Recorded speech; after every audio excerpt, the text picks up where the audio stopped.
Hello everyone, welcome to Earth Archives. Please take a moment to like, subscribe, leave a comment, share, and don't forget to turn on the notification bell. Thank you. Today we are going to share the story of Botticelli and the most expensive portrait he ever painted. When we talk about the auction market, especially in the field of art, Sotheby's likely comes to mind, right?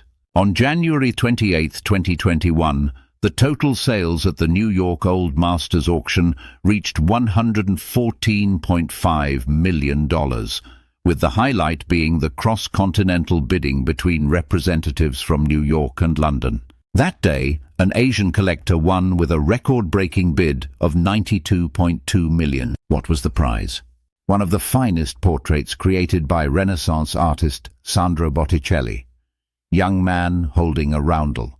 This price not only placed the painting among the most valuable portraits ever sold, but also made it the second most expensive Old Master painting in auction history. To understand this painting, we must first talk about the artist himself. Sandro Botticelli, born on March 1, 1445, was an artist of the early Renaissance and a member of the Florentine school. Coming from a middle-class family in Florence, the name we know him by, Botticelli, was actually a nickname meaning little barrel. He trained under Verrocchio and was a contemporary of Leonardo da Vinci. By 1470 he had set up his own workshop, gaining independence from his teacher. Not long after, he caught the attention of the powerful Medici family, who were essentially the rulers of Florence. This recognition meant that both Botticelli and his contemporary da Vinci had their talents highly valued.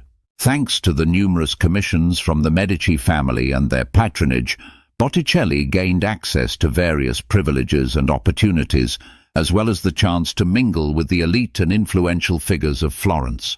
For an artist, this was an invaluable stroke of fortune. His two most significant paintings, widely acknowledged in art history, are Primavera and The Birth of Venus, which are housed in the Medici villa. Let's delve into these two masterpieces. Inspired by the poet Poliziano's long poem celebrating Venus, the goddess of love, Primavera was created as a wedding gift for a member of the Medici family. Botticelli employed his imagination to re-envision scenes from Greek mythology, imbuing the artwork with an atmosphere full of joy and harmony, tinged with a hint of melancholy. The theme of this painting has long been a subject of debate in the art world. The most accepted interpretation is that it symbolizes encouragement for love and fertility in newlywed couples. In the composition, apart from Zephyrus and the earth nymph, all the depicted deities and their interactions are seen as a tribute to marriage and procreation. Notably, the marriage commemorated was a political alliance aimed at strengthening the power of two influential families rather than a union born of romantic love. Zephyrus and the earth nymph also have a meaningful role. Their union symbolizes the arrival of the beauty of spring. This suggests to the bride that despite the unknowns of the new journey ahead, it will ultimately lead to happiness and fulfillment. Beyond Primavera, a different message is conveyed in another painting that hangs in the bridal chamber, Minerva and the Centaur. In this work, a powerful female figure, Minerva, the goddess of wisdom, is shown taming a centaur. This serves as a reminder to the bride that she need not always be subservient to her husband. She is not merely the object of marriage, but a companion who shares in the future journey. As for The Birth of Venus, it is even more renowned. Those familiar with design might recognize Venus from this painting as the icon and splash screen of Adobe Illustrator before version 10. This famous painting, currently housed in the Uffizi Gallery in Florence, was inspired by Poliziano's poem Giostra. The theme is straightforward. It depicts the Roman goddess Venus emerging from the sea. She stands nude upon a shell, with the goddess of spring on her right, preparing to drape her in a robe, while the wind god on her left sends warm breezes that lift her hair. In Greek mythology, Venus is known as Aphrodite. In Homer's Iliad, she is the daughter of Zeus and the goddess Dione. However, in Hesiod's Theogony, she is described as the daughter of the primordial deity Uranus. More specifically, she is born from the fusion of Uranus's blood and semen with the sea. Uranus's severed genitalia fell into the sea, and the blood mixed with the seawater, creating white foam. From this foam, the goddess of beauty emerged, fully grown, rising from the sea and the foam, accompanied by Zephyrus, the god of the west wind, as she stepped onto land.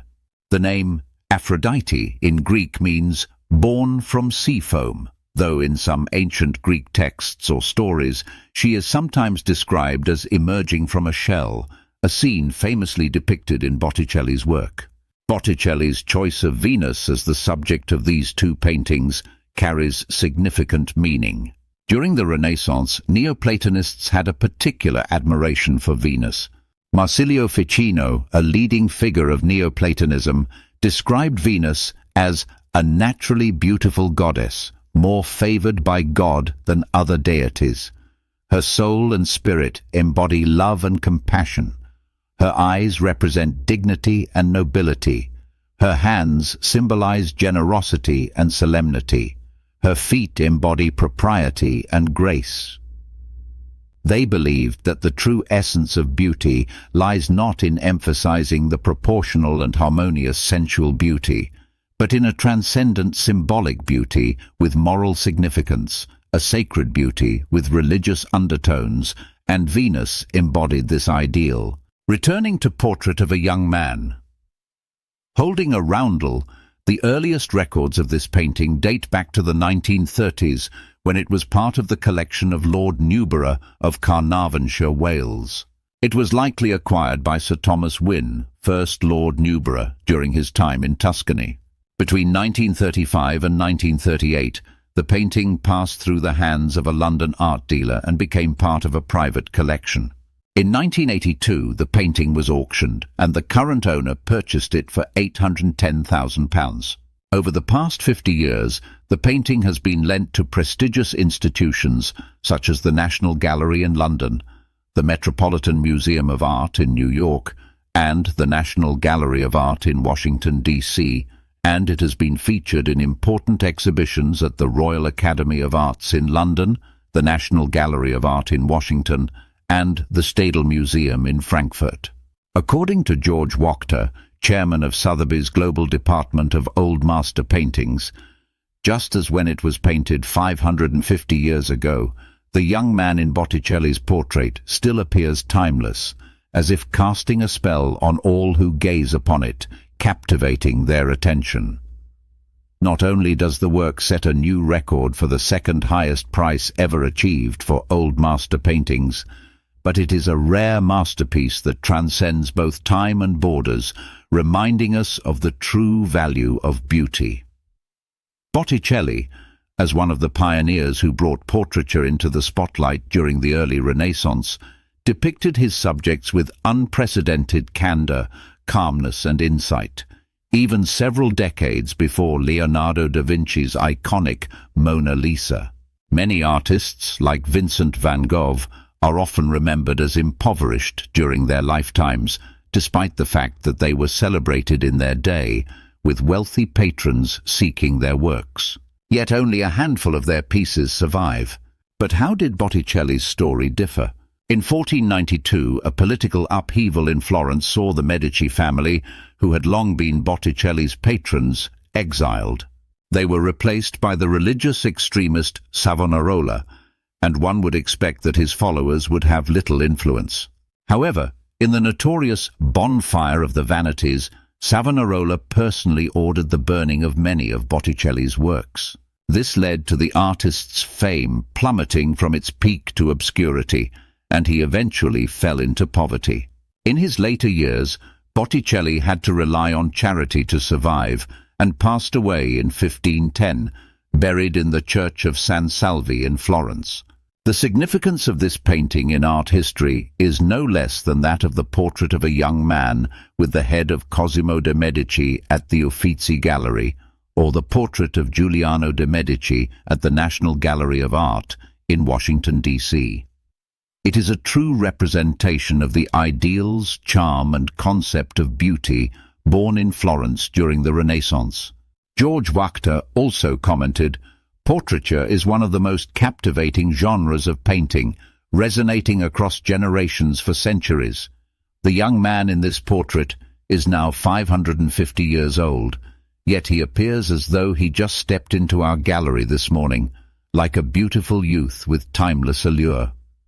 This work transcends the typical boundaries of classical oil painting, remaining in exceptional condition, exquisitely detailed, and stands as an ultimate masterpiece among Renaissance portraiture that collectors could only hope to encounter.